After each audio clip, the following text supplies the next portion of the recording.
Coming up next in the news at noon, a change at the top of the LAPD. Word today that Chief Gates will step down at the end of the year. Word today that Chief Gates will step down at the end of the year. But Gates, at a speaking engagement in North Carolina, continues to evade the question.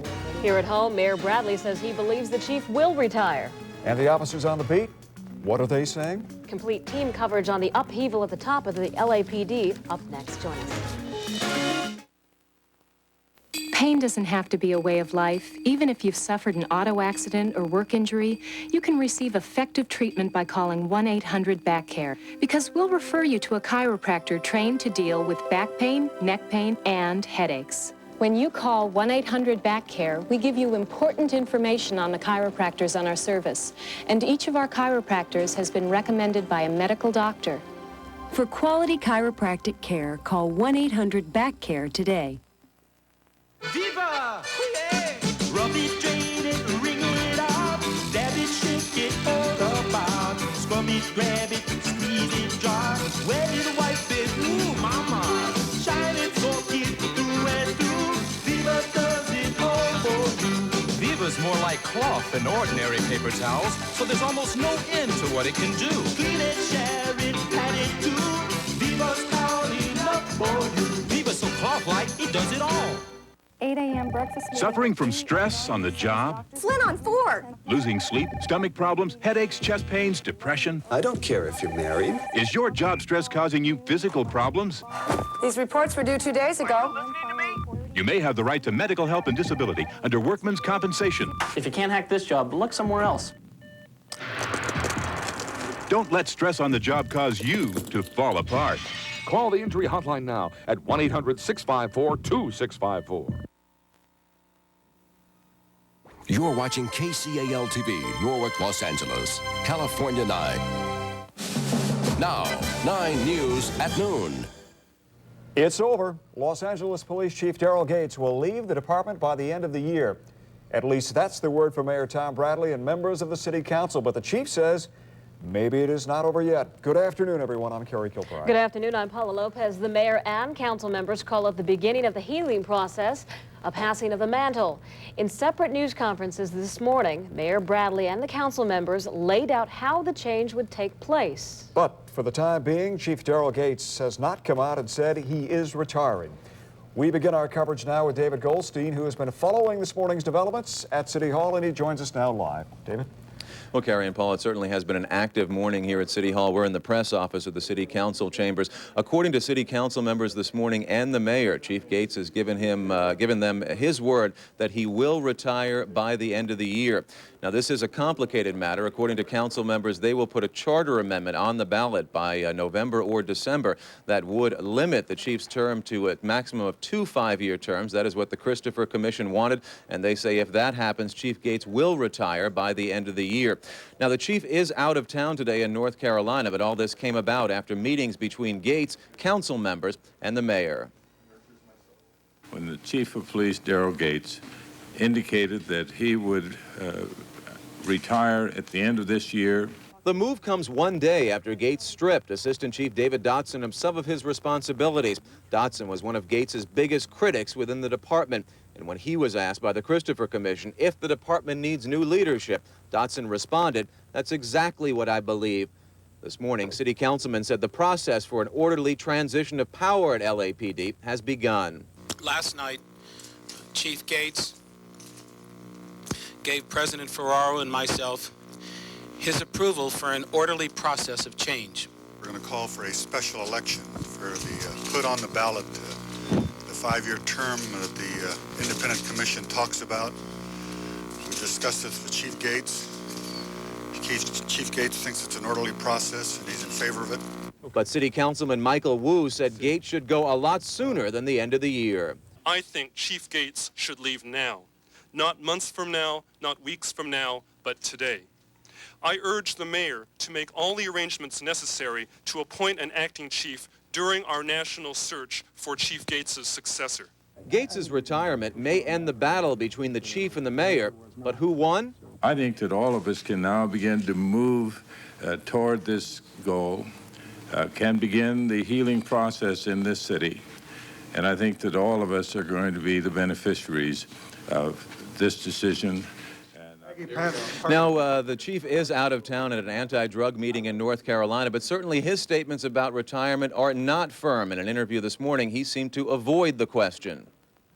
Ask you what's happening back there? Well, how can I know what's happening back there? I don't even know what's happening here. What about the LA Times report today that you're going to resign? Is that true? Well, I never resign. I might retire someday, but... Are you retiring by the end of the year? Well, I haven't made any decisions yet. When will you decide? Well, a lot of things... Well, we understand that Wax and Ferraro and Warren Christopher spoke with you yesterday, that some deal is in the process. Is that true? I didn't talk to Warren Christopher yesterday. I haven't talked to him. Let's go, Jared. Do you have any knowledge of what's going to be talked about at the press conference at 9:30? Well, I haven't any idea. I'm here. I know, but have you been into contact with them? I don't read Los Angeles Times anymore. It's so boring. No, but that's all right with the Daily News. Or the Daily News. That's worse. Are you resigning, Chief?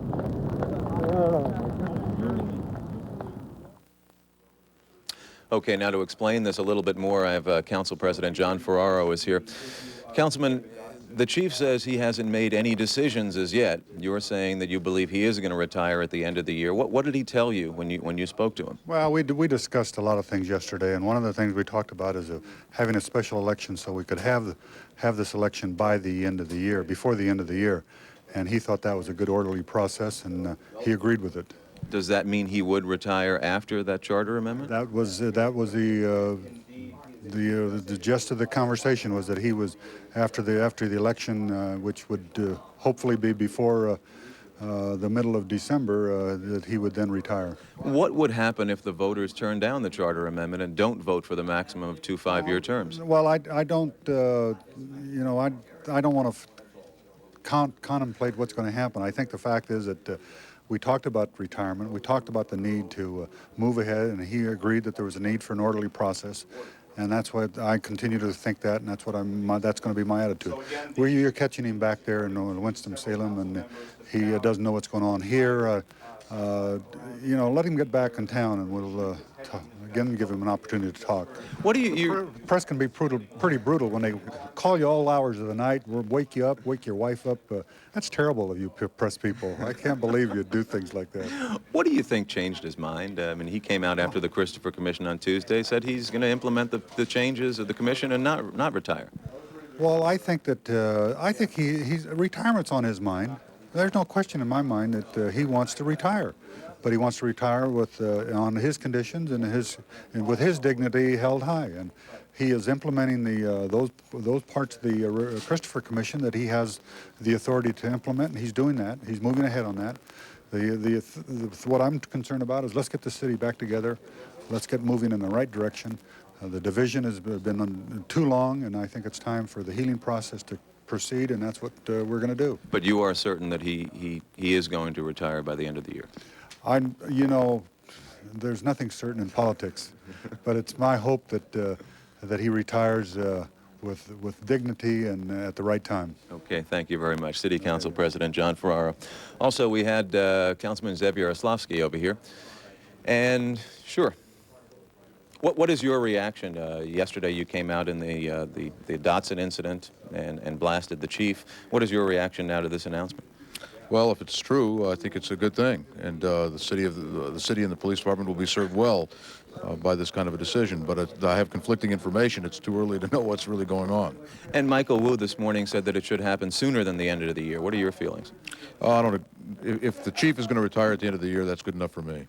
Can he implement the Christopher Commission changes now, between now and the end of the year, or start on them, or would you want him to wait until there's a new chief? He can start on them. He can't implement them all in 4.5, 5 months, but he can start on them. Excuse me. I guess that's true. On live television, too. Yes. Where will you start? Where does the process start? Within the department or outside the department for a new chief? I expect that the personnel department will make a nationwide search, and then depending on what the system of selection will be, if there's a special election that determines a different kind of selection process before this starts, then that'll be selected that way. But I expect a nationwide search, and the best person we can find is the one we should get, no matter where it is. But after the commission report, would you think that you would rather avoid someone within LAPD? because of the problems? I wouldn't want to rule anyone in, rule anyone out, I should say. The public and the police department is best served by broadening a surge, not limiting it. Okay, thank you very much, Councilman Zev Yaroslavsky. Once again, the news is from here at City Council and City Hall is that Chief Gates will retire at the end of the year. The chief seems to be hedging a little bit, but as you heard from Council President John Ferraro, said let him get back into town, understand what is happening here. And Council President, who spoke to him yesterday, at least almost firmly believes that he will retire by the end of the year. I'm David Goldstein reporting live from City Hall. Back to Carrie and Paula. Okay, David, it sounded like a big hedge. David, Mr. Ferraro a moment ago said there was no doubt that the chief wanted to resign, but he said he wants to retire on his terms. I bring that up because we've heard that before. Any idea what that condition might be? I think his terms are with dignity. He is a very proud man. He's put in 13 years as chief, 42 years in LAPD. He wants to go out on his own terms, which would be without anyone forcing him. We've had the community, the mayor, some of the councilmen against him, the council members. I think maybe he wants it to settle down, thinks it'll settle down by the end of the year, just wants to retire with his dignity. And I think the city council president, Ferraro, made that firm, and those two have been friends all along. And that seems to be the word coming from the chief. David, Mr. Ferraro said that just give the chief a chance to come back. He really doesn't know what's going on or what's been said here. Was Chief Gates aware that the council members were going to call this news conference this morning and what was going to be announced and said at that conference? I'm not sure if he was aware they were going to hold a press conference this morning. He certainly, knowing from City Hall, knowing City Hall politics here for a couple of years, would have to know that it would come out in the press, and the LA Times had the story in some of the editions this morning, and that's how it really broke from there and going into the press conference this morning with Ferraro and with Wax. So I'm not sure if the chief knew there would be a press conference. He had to know the news would come out, but I guess he wants to come back into town and just see what was said before he's going to make his firm decision. All right, David Goldstein, live at City Hall. Thank you. Well, now you've heard the reaction from the politicians and even from the chief himself. But what are the officers saying about today's developments? Channel 9's Art Navarro has talked to some members of the force, and he joins us now live from the Hollywood division with that side of the story. Art? Well, Kerry, there's a sense of surprise, a sense of sadness, and to some extent, a sense of relief. As you mentioned, we're here at the Hollywood station. We spoke to several officers who attended mid-morning roll call, and what we are hearing and getting are mixed reactions. On the one hand, you have officers who say they knew change was inevitable as a result of the Christopher Commission's report and recommendations. On the other hand, you have officers who say they believe the chief is being railroaded out of office. And as one officer put it, he hates to see politics, egos, and power trips play any apparent role in the chief's decision to retire. I'm disappointed that that would happen for political reasons, but I do think a limited term is probably a good idea. I think it's kind of unfair that it would be retroactive on the chief now. But I do think it's a good idea. I'd like to see him retire on his own timetable as opposed to what's happening. I don't see anything wrong with changes, but at the same time, I feel the chief should leave when he's ready to leave. The chief hasn't done anything. He's a great leader. Just the person at the top is not the difference. I mean, there's certainly important, you know, that you're chief in the leadership, but he could provide a leadership or someone else would provide a leadership. I should point out the chief still has tremendous support here at the Hollywood station and as well within the rank and file of LAPD. I guess the big question that we are hearing here, and David Goldstein posed a question to the councilman, is who will replace Chief Gates? A lot of the officers want to know, will that individual come from the rank and file, or will he be appointed from the outside, chosen from the outside? They say either way, that will play a major role in how the Christopher Commission's recommendations are implemented and will also have a tremendous impact on morale. That's what it looks like here at the Hollywood station. I'm Art Navarro reporting live. Carrie, Paula, back to you. Art, did they indicate whether or not they wanted the new chief to come from inside or out? Well, there's no indication. Some of the officers, again, it's like the reaction you're getting, it's mixed. Some people seem to think that if he comes from within the ranks, that individual will know the department and have the best idea of how to implement the Christopher Commission's recommendations.